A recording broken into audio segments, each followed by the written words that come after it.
ഒന്ന് സൂറത്ത് ആൽ ഇംറാൻ വസാരിഉ ഇലാ മഗ്ഫിറത്തിൻ മിൻ റബ്ബിക്കും വജന്നത്തിൻ അർദുഹാ അസ്സമാവാതു വൽ അർദ് ഉഇദ്ദത് ലിൽമുത്തഖീൻ الذين ينفقون في السراء والضراء. അല്ലെ സ്വർഗം ആകാശഭൂമികൾ അത്രയും വിശാലതയുള്ള സ്വർഗം. ആ സ്വർഗത്തിലേക്ക് നിങ്ങൾ മത്സരിച്ച് മുന്നേറും. ഉഇദ്ദത് ലിൽമുത്തഖീൻ. അല്ലാഹു തആല ഒരുക്കിവെച്ചിരിക്കുന്നത് സൃഷ്ടിച്ചിരിക്കുന്നത് ലിൽമുത്തഖീൻ, മുത്തഖീങ്ങൾക്ക് വേണ്ടിയാണ്. ആരാണ് മുത്തഖീങ്ങൾ? സൂക്ഷ്മതയിലൊക്കെ പറഞ്ഞാൽ ആരാണ്? الذين ينفقون في السراء والضراء. ചെലവഴിക്കും, സന്തോഷമുണ്ടാകുമ്പോൾ ഞെരുക്കം ഉണ്ടാകും. അല്ലെ, എല്ലാ അവസ്ഥയിലും അവർ ചെലവഴിക്കും. കാരണം അവർ പരലോകം ലക്ഷ്യം വെച്ചാണ് ജീവിക്കുന്നത്. അല്ല, അവർക്ക് അവരുടെ അവസ്ഥ അതിനെ ബാധിക്കുകയില്ല. കാരണം അവര് ലക്ഷ്യം വെച്ചിട്ടുള്ള ആ ലക്ഷ്യം സ്വർഗം എന്നുള്ളത്, അത് നേടണമെന്നുള്ള ദൃഢനിശ്ചയം, അത് പ്രയാസമുണ്ടാക്കാൻ മാറും. ഒരാൾക്ക് പ്രയാസമെന്ന് വിചാരിച്ച് സ്വർഗമില്ലാതാകുന്നുണ്ട്, അതിനുള്ള ആഗ്രഹമില്ലാതാകുന്നുണ്ട്. അല്ലേ, ചെലവഴിക്കും. അങ്ങനെയാണല്ലോ നമ്മൾ ദുനിയാവിന്റെ കാര്യങ്ങളിൽ ഒരാൾ ഒരു പരീക്ഷയ്ക്ക് വേണ്ടി തയ്യാറെടുക്കണം.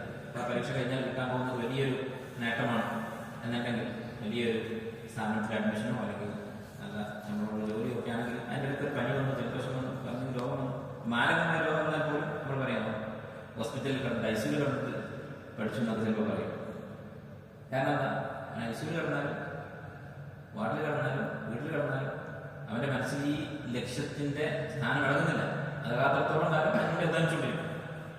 അതുപോലെ സ്വർഗം ലക്ഷ്യം വെക്കുന്ന കാലസമയത്തോളം സ്വർഗത്തിന്റെ ആ സ്ഥാനം, അതിനോടുള്ള ആഗ്രഹം, അത് നേടണമെന്ന നിശ്ചയം ഒരിക്കലും മാറുന്നില്ല. അതുകൊണ്ടാണ് അല്ലാഹു തആല പറഞ്ഞത് الذين ينفقون في السراء والضراء.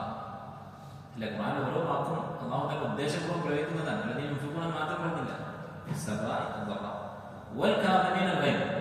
ദേഷ്യത്തെ, കോപത്തെ അടക്കി വെക്കും. والكاظمين الغيظ والعافين عن الناس. ജനങ്ങൾക്ക് വിട്ടുവീഴ്ച ചെയ്തു കൊടുക്കും. ദേഷ്യം നിയന്ത്രിച്ചാൽ പിന്നെ വിട്ടുവീഴ്ച ചെയ്യാൻ സാധിക്കും. والله يحب المحسنين. അപ്പൊ ഈ രണ്ട് ഗുണങ്ങളാണ് അവിടെ പറയുന്നത്. അതുപോലെ മറ്റൊരു ശബ്ദം കാണാം സൂറത്ത് അൽ അറാഫ്, അതിന് അവസാനത്തിൽ ഖുദിൽ അഫ്വ വഅ്മുർ ബിൽ ഉർഫി വഅഅ്രിദ് അനിൽ ജാഹിൽ. ഖുദിൽ അഫ്വ. അഫ്വ എന്ന് പറഞ്ഞാൽ എന്താണ്? അഫ്വ എന്ന് പറഞ്ഞാൽ ആവശ്യം കഴിഞ്ഞിട്ടുള്ള. അല്ലെ, സൂറത്ത് ബഖറയിൽ യസ്അലൂനക മാദാ യുൻഫിഖൂൻ, എന്താണ് സദഖ ചെയ്യേണ്ടത്, ചെലവഴിക്കേണ്ടത് എന്ന് അവർ ചോദിക്കുന്നു. ഖുൽ അൽ അഫ്വ. അഫ്വ ആണ് ചെലവഴിക്കേണ്ടത്. അല്ലെ, എത്ര സദഖ ചെയ്യണം എന്ന് നിന്നോട് ചോദിക്കുന്നവരോട് പറയുക അൽ അഫു എന്ന് പറയുന്ന അളവാണ്, ആ എമൗണ്ടാണ് സദഖ. എന്താണ് അൽ അഫു എന്ന് പറഞ്ഞാൽ? നിങ്ങളുടെ അത്യാവശ്യം കഴിഞ്ഞ്, നിങ്ങളുടെ ആവശ്യം കഴിഞ്ഞ് ചെലവഴിക്കുക. ഇപ്പൊ അഫു എന്നുള്ള വാക്കിന്റെ അർത്ഥം അതാണ്. പക്ഷെ ഇവിടെ എന്താണ് ഖുദിൽ അഫു എന്ന് പറഞ്ഞത്? അഫു സ്വീകരിക്കുന്നുണ്ടോ ഉദ്ദേശിക്കുന്നത്? മനുഷ്യർ നമ്മോട് പെരുമാറുന്ന അവരുടെ പെരുമാറ്റ രീതികൾ അത് പലതരത്തിലായിരുന്നു.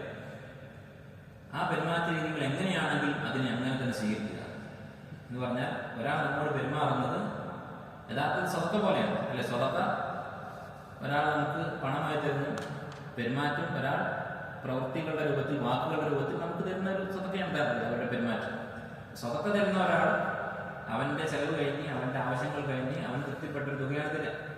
അത് പോരാന്ന് നമ്മൾ പറയും. സ്വതക്ക വാങ്ങുന്ന അവസ്ഥയിലാണ് നമ്മളെങ്കിൽ അങ്ങനത്തെ അവസ്ഥ ഉണ്ടാകാത്ത വെച്ചെങ്കിൽ അങ്ങനെ കിട്ടുന്ന ഒരാളെ നിഷേധിക്കും. ഇതിൽ കൂടുതൽ വേണമെന്ന് പറയും ഇല്ല, കാരണം അവൻ്റെതാണ്. അതുപോലെ പെരുമാറ്റം, ആളുകൾ പെരുമാറുന്നത് എങ്ങനെയാണ് അങ്ങനെ സ്വീകരിക്കുക, എത്ര മതി എന്ന് പറഞ്ഞത് സ്വീകരിക്കുക. അതാണ് ഖുദ് അൽ അഫ്.